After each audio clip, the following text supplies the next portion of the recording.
Welcome back, Jimmy at the Crossroads, coming to you in partnership with the Washington Examiner. I am Jimmy Sengenberger. Saving Freedom, 1776. That's the theme of the leadership program of the Rockies 2021 retreat here at the Broadmoor Hotel in Colorado Springs, Colorado. Absolutely gorgeous down here, and we are interviewing with speakers at the conference, and I am so pleased to be joined today by Adam Andrzejewski, who is the founder of openthebooks.com, and he's got a longer resume than that, but what he's doing in terms of exposing government corruption and money and how it's being mishandled at all levels of government is absolutely tremendous.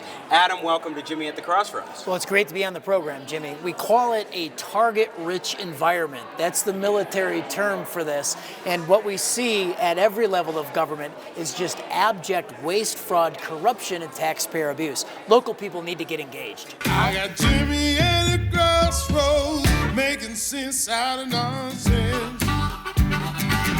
Come on, Jimmy, what you got?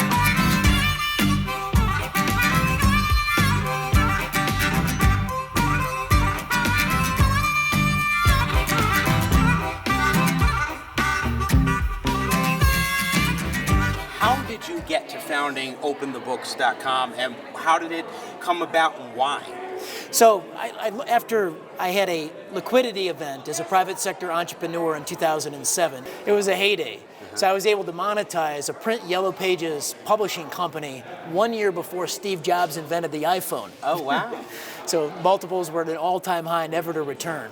And it's a lot of hard work, and the harder you work, the luckier you get. And I, at that point, dedicated my life to public service. I looked around for an issue. I settled on this issue that could make a real difference, that's transparency. I'm based in Illinois. My family on my mother's side's been there since 1844, and Illinois is the Super Bowl of corruption. And so I thought, well, if we could see everything in as real time as possible, then bad actors would start to self-censor their bad activities, and good people would be empowered. And so that's how we started with transparency. Every dime, online, in real time. So you're talking about all sorts of levels of government. We're not just saying the federal government, there's state, there's local. How big of a problem is this? When we've got such a vast country, we've got 50 states, we've got the federal government, we've got Washington, D.C. How deep does it go? Well, we are foremost on transparency in the history of America, in world history. We've built the world's largest private database of public sector expenditures. So that's nearly all federal, state, and local spending all the way across the country.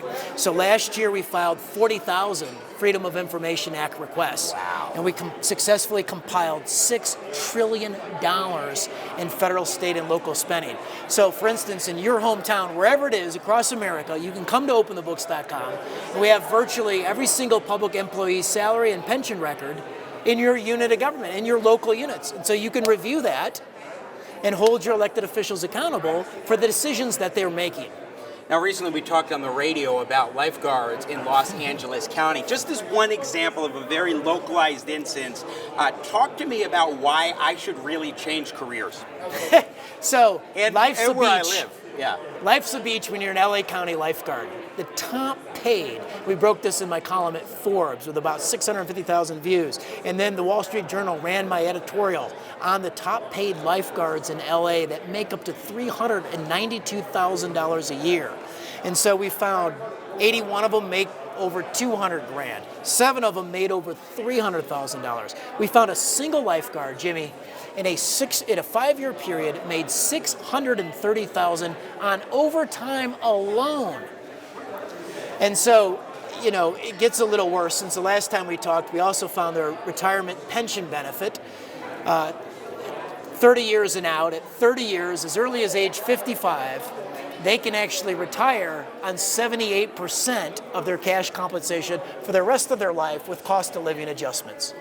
It's absolutely astounding to me. I mean, sure, lifeguards have a lot that they have to do, but compare that to the other parts of the country. Well, yeah. So in New York City, we found the top paid lifeguard made too much money, but it was $168,000. In Florida, the top paid lifeguard, too much money, but it was only $118,000.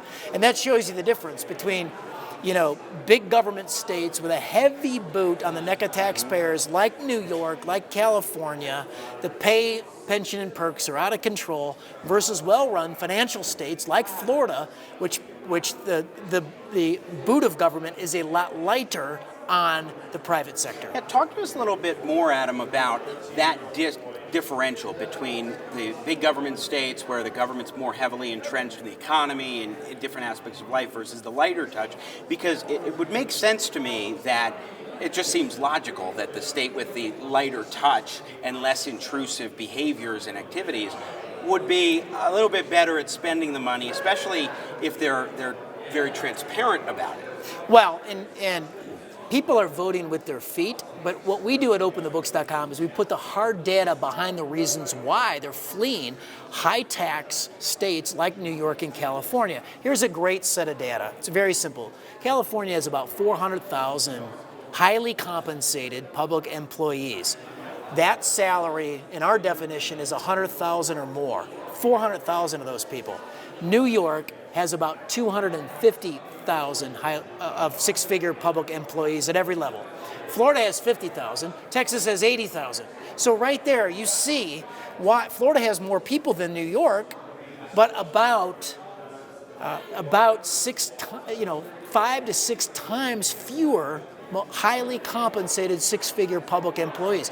Texas has 80,000 employees that make six figures or more. California has 400,000. And this is, people get a sense of this. And that's why they're fleeing these high-tax states like they're on fire.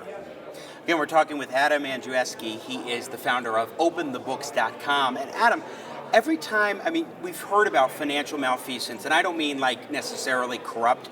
Maybe there are many instances of that, but I mean just in terms of how things go under the radar and people aren't aware of how their tax dollars are being spent. But what you're doing at openthebooks.com is really shining a light on these things.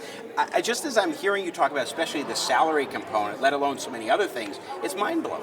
It is. And so what we do at openthebooks.com is we shine a white-hot spotlight on the waste and the fraud. For instance, red states like Texas, I'm not saying they don't have problems. They do. We uncovered that the very poor border community of Laredo, Texas, where the average household income is less than $20,000 per year, in a 3-year period, they paid their city manager position $1.9 million worth of cash compensation. And that is legal corruption. You've got Pasadena, Texas, and we just found that they paid their city attorney in the last year before retirement over $900,000.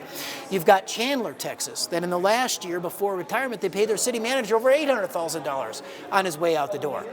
So this type of stuff, people need to be aware of this. And for city councils that instituted these pay policies, they need to be voted out. Yeah, and now in terms of that accountability piece, Adam, voting people out, or maybe if it's really bad, doing recalls in states that allow recalls. Let's talk a little bit more about how to do that, whether it is from an election standpoint or maybe other ways of, say, you find something, you go to openthebooks.com, you learn about what's going on in your city or community, and you're incensed about what can people do in terms of shining that spotlight as well for their communities and trying to take some sort of action. Right, you can educate your neighbors on the most salient issues of the day. I'm from Illinois, as we talked about, it's a Super Bowl of corruption. Our property taxes are some of the highest in the nation, and our property taxes primarily fund our schools.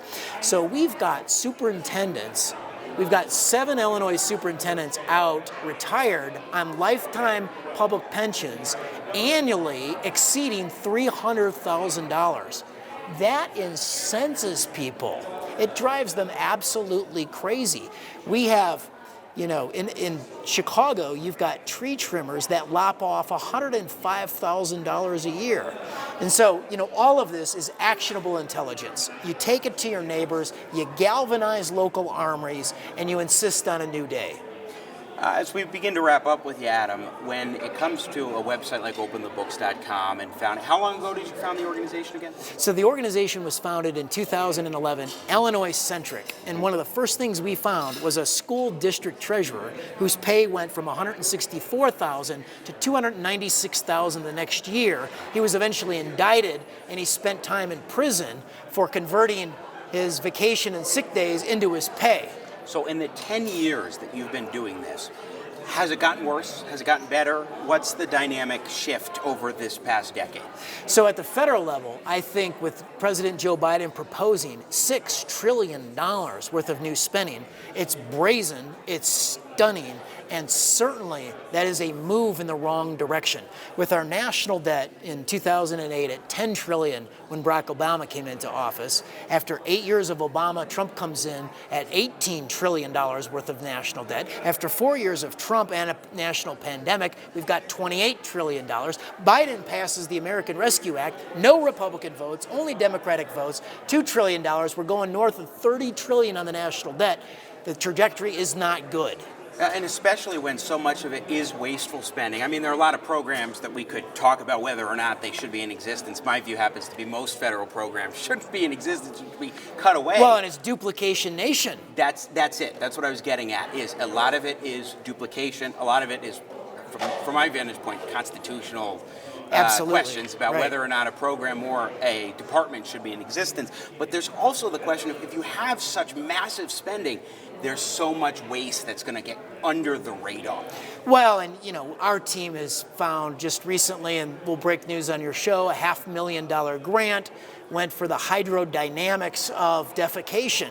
A study on pandas and elephants and dogs and warthogs pooping. The hydrodynamics of defecation? Yes. I've never thought I would hear that type of language. They always dress it up, right? But at the end of the day, it stinks. Yeah, it really does stink, doesn't it? Well played, well played. So Adam, before we let you go here at the leadership program of the Rockies Retreat, what do you want people to know about how they can utilize openthebooks.com as a tool? Come to our website. Look at your local units of government. We've got how-to videos on how to search it, ask questions, demand answers of your local public officials, and hold them accountable for tax and spend decisions. Educate your neighbors. The second thing, when you're on our website, petition tab across the top, sign our petition to tell Congress to read the bill. 72-hour legislative timeout. We don't have a representative republic if our representatives don't have time to simply read the bill before they vote. That's such a novel concept. One thing I wish we could do at the federal level, too. Here in Colorado, where I'm broadcasting from, where I live, we have single-issue legislation. Now, sometimes there can be bills that have a lot, like an omnibus bill or things that can bring a bunch of components to it. But generally speaking, we're talking, maybe a few dozen pages at most, I think on average for a lot of pieces of that's legislation. Good policy. Yeah, that's much better than the federal government with all these boondoggles and pork that get mixed in. Absolutely. Yeah, that would be, Foster Freeze, God bless his soul, he just passed away last Friday. His funeral memorial is in a couple of days. Foster Freeze advocated one subject, one bill at the federal level. It should be done. Adam Andrzejewski with openthebooks.com. Thank you so much for taking the time. I really appreciate it. Super. Thanks, Jimmy. Thanks for having me on the program. Definitely check out openthebooks.com. Yes. Thank you. Talking politics, great for generations. Oh, what mix? I got Jimmy at the crossroads, making sense out of no sense.